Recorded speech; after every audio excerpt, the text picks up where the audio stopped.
2025年9月、アメリカ、テキサス州ダラスで、ある男の8年間にわたる嘘が、ついに崩れ落ちた。中古車を買った翌週、突然エンジンが止まる。修理に持ち込むと、整備士が青ざめた顔でこう言った。この車、少なくとも3回は大きな衝突をしています。あなたなら、その瞬間どう感じるだろうか。ディーラーのマーク。ウィルソンは、表向きは信頼できる中古車販売業者だった。しかし実態は違った。8年間で200台以上の事故車を正常な車に見せかけて販売し続けていたのだ。車体番号を巧みに偽造し、修復歴を完全に隠蔽する。その手口は、素人には絶対に見抜けないほど成功だった。事態が動いたのは、全米自動車保険協会の調査官が、保険金請求データの異常なパターンに気づいたことがきっかけだった。同じ車両識別番号に紐づく保険請求が、複数の州で繰り返されていた。これは偶然では起きない。確信を持った調査官は、密かに証拠を集め始めた。そして最終的に、被害者たちが自ら手元に残していた整備記録や、購入前の車両状態を写した写真が、法廷で決定的な証拠となった。普通の人々が、何気なく保管していたデータが、巨大な詐欺組織を追い詰めたのだ。しかし、この事件の本当に恐ろしい部分は、組織の規模や手口だけではない。被害者たちが、まさか自分が騙されるとは思わなかった。と、口を揃えて言っていたことだ。では、最初に被害に遭った人物は、あの日どんな日常を送っていたのだろうか。2025年、テキサス州ダラス。その朝、サラ・ミッチェルはいつもと変わらない一日を過ごしていた。目覚ましが鳴る前に目を覚まし、コーヒーを入れ、窓の外を確認する。快晴だった。彼女は看護師だ。夜勤明けの疲れを引きずりながらも、今日は早番のシフトが控えていた。新しい車で通勤できる。そう思うだけで、少し気持ちが軽くなった。1週間前、彼女はダラス郊外の中古車販売店で、シルバーのセダンを購入したばかりだった。走行距離は少なく、価格も手頃。担当の営業マンは、事故歴なし、整備済み、保証付き、と、自信たっぷりに説明していた。彼女に疑う理由など、何一つなかった。車に乗り込み、エンジンをかける。いつもと同じ音、いつもと同じ感触。病院まではおよそ20分の道のりだ。ハイウェイに乗り、アクセルを踏む。ラジオから流れる音楽が、朝の空気に溶け込んでいく。ところが、ハイウェイに入ってわずか数分後のことだった。アクセルを踏んでも、車が加速しない。警告ランプが、次々と点灯し始める。そして突然、エンジンが完全に止まった。高速道路の真ん中で、後続車のクラクションが鳴り響く中、サラはハンドルを握りしめたまま、動けずにいた。頭が真っ白になった。なぜ、買ったばかりなのに、この瞬間、彼女はまだ知らなかった。自分が乗っていたその車が、過去に3度もの衝突事故を起こした、いわゆる、事故車、だったということを、そして、この1台の車が崩壊したことが、巨大な詐欺組織の全貌を暴く、最初の亀裂となるのだ。エンジンが止まった。その瞬間から、全てが始まった。2025年10月、テキサス州ダラス郊外の高速道路、サラ・コリンズは、購入からわずか1週間しか経っていない車のエンジンが、突然完全に沈黙したことに、言葉を失った。レッカー車を呼ぶまでの2時間、彼女はガードレールの脇に立ち、ただ呆然としていた。修理工場の診断結果は、衝撃的なものだった。この車、エンジンブロックに以前の衝突による亀裂が入っています。しかも、修復の痕跡が複数あります。整備士の言葉が、耳の中で何度もこだました。サラはすぐに販売店へ向かった。担当者はマーク・ウィルソン、ダラス市内で8年間、中古車販売業を営む人物だった。しかし彼は、平然とした顔でこう答えた。それは走行中の自然な故障です。保証の対象外ですね。納得できなかった。サラは諦めなかった。自分で車両識別番号、いわゆる VIN を調べ始めた。すると、データベースに登録された事故履歴と、販売時に渡された書類の内容が全く一致していないことに気づいた。3件の衝突事故、全損に近い損傷、それが全て、書類の上では、綺麗な1台、として処理されていた。彼女がその証拠を手に、消費者保護局へ通報したのは、エンジンが止まってから3日後のことだった。この1本の電話が、8年間にわたる組織的詐欺の扉をこじ開けることになる。次回、捜査当局がついに動き出す。捜査当局が動き出したのは、2025年3月のことだった。テキサス州ダラスの消費者保護局に、1本の通報が入った。差出人は、エンジンが止まってから3日後に窓口を訪れた女性だった。彼女が持ち込んだのは、販売時の契約書と、保険データベースから取得した事故履歴の照合記録だった。3件の衝突事故、全損に近い損傷記録。それがすべて、書類の上では抹消されていた。担当官は資料に目を通した瞬間、顔色を変えた。これは個人レベルのトラブルではない。組織的な関与を疑わせる証拠だった。局は即日、アメリカ自動車保険協会、通称 NAIC の調査部門へ情報を共有した。NAIC の調査官たちは、すでに別の角度からこの案件に近づいていた。保険金請求データの中に、不自然なパターンが繰り返されていたのだ。同一の損傷を持つ車両が、短期間のうちに複数の名義で転売されている。その度に保険申請が取り下げられ、車両は記録の上でリセットされていた。調査官がそのパターンを追うと、一つの販売店に行き着いた。ダラス郊外に店を構える中古車ディーラー、マーク・ウィルソン。業界歴は20年以上。地域の信頼を積み上げてきた。表向きは誠実な人物だった。しかし車台番号の一部に、微細な改ざんの痕跡が確認された。専門の鑑識官でなければ気づかないほど、精巧な細工だった。8年間、200台以上、その全てが、この一人の男を起点としていた。捜査チームは極秘裏に監視を開始した。だが、ウィルソンにはすでに用意された答えがあった。次回、彼のアリバイが崩れていく。ウィルソンは、落ち着いていた。捜査チームが接触した最初の瞬間から、彼は動揺の素振りすら見せなかった。私には何も関係ない。そう言い切る表情に、迷いはなかった。彼が最初に提示したアリバイは、整然としていた。問題の取引が行われた日時、彼は別の場所にいたと主張した。複数の証人の名前を挙げ、書類まで用意していた。まるで、いつか来るこの日のために準備していたかのように。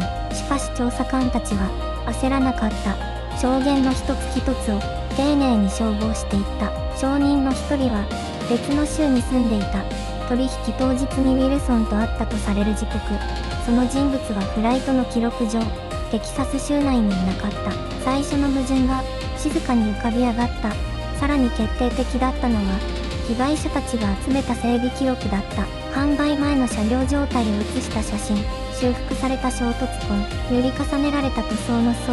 それらは、ウィルソンのアリバイが成立する時系列と、正面から食い違っていた。2026年2月、ダラス地方裁判所は調査結果に基づく公式見解を発表した。ウィルソンによる不正は、少なくとも2017年から続いていた。被害台数は確認分だけで213台。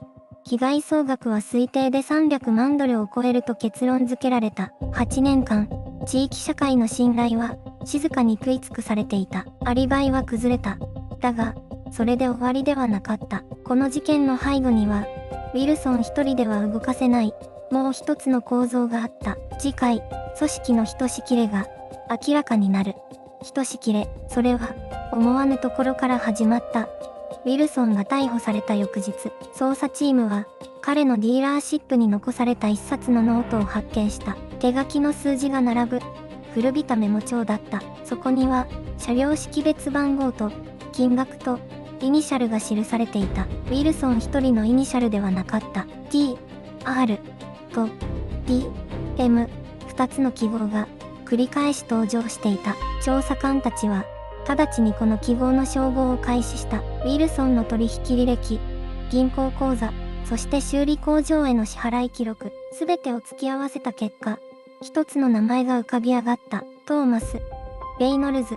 ダラス郊外で自動車修理工場を営む52歳の男だった。レイノルズの工場は、表向きは普通の板金塗装業者だった。しかし実態は違った。事故車の損傷痕を巧みに隠し、車台番号のプレートを付け替え、車両を正常車として蘇らせる専門の偽装拠点だったのだ。ウィルソン単独では、これほどの精度で車両を偽装することができない。8年間、213台。その数字の裏には、レイノルズの技術と沈黙があった。しかし、ここで一つの疑問が生じる。なぜ、レイノルズは今まで誰にも話さなかったのか。目撃者として証言できる立場にいながら、彼は黙り続けていた。その沈黙には、理由があった。もう一人、この構造を支えていた人物がいた。次回、2番目の容疑者が姿を現す。もう一人、ウィルソンとレイノルズ。その二人だけで、この詐欺は完成していたのか。調査官たちは、そう考えなかった。213台の車両を8年間にわたって偽装し続ける。それだけの規模には、もう一つの歯車が必要だ。書類を作る者、記録を消す者、そして、疑いの目をそらす者。捜査チームが次に注目したのは、ウィルソンの販売店に定期的に出入りしていた一人の男だった。名前は、ゲイリー・ホルト。表向きの肩書きは、中古車査定士、テキサス州内に登録された、ごく普通の業者だった。しかし彼の査定記録を丹念に追うと、不自然な一致が浮かび上がってきた。ウィルソンが販売した事故車の多くに、ホルトの査定書が添付されていたのだ。査定書の内容は、ほぼ例外なく同じ文言だった。走行状態、良好、構造的損傷、なし。しかし実際には、フレームが歪んでいた車両がある。エアバッグが一度展開された痕跡がある車両もあった。それらすべてに、ホルトは、異常なし、と記していた。これは、見落としではない。意図的な虚偽記載だ。そして、ここで一人の被害者の存在が浮かび上がる。ダラス在住のカレン・ミッチェル。彼女は2025年3月、ウィルソンの販売店で1台の車を購入した。ホルトの査定書付きで、購入からわずか1週間後、エンジンが突然停止した。修理工場で車を調べた整備士は、息を飲んだ。フレームの損傷は、明らかに過去の衝突によるものだった。しかも一度ではない。少なくとも3回の衝突痕が、車体の各所に刻まれていた。カレンは、その場で写真を撮った。